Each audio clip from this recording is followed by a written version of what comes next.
حضرت حکیم بن حزام رضی اللہ تعالی عنہ کا سوال نہ کرنے کا عہد۔ حکیم بن حزام رضی اللہ تعالی عنہ ایک صحابی ہیں۔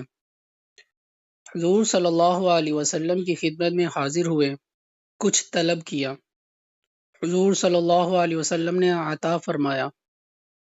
پھر کسی موقع پر کچھ مانگا، حضور صلی اللہ علیہ وسلم نے پھر مرحمت فرمایا۔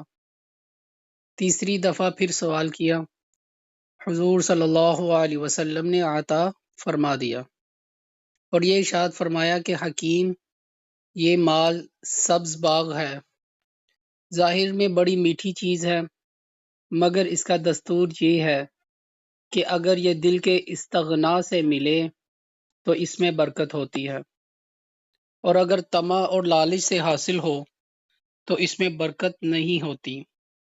ایسا ہو جاتا ہے جیسے جوع البقر کی بیماری ہو کہ ہر وقت کھائے جائے اور پیٹ نہ بھرے۔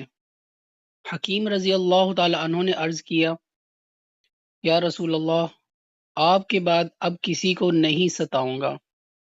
اس کے بعد حضرت ابو بکر صدیق رضی اللہ تعالی عنہ نے اپنے زمانہ خلافت میں حضرت حکیم رضی اللہ تعالی عنہ کو بیت المال سے کچھ عطا فرمانے کا ارادہ کیا، انہوں نے انکار کر دیا۔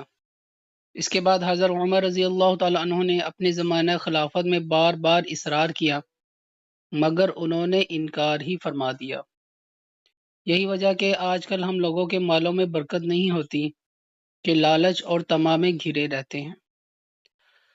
اللہ پاک ہمیں صحابہ رضی اللہ تعالی عنہم اجمعین کے نقش قدم پر چلنے کی توفیق عطا فرمائے اور ان جیسا ایمان ہمیں نصیب فرمائے۔ آمین ثم آمین۔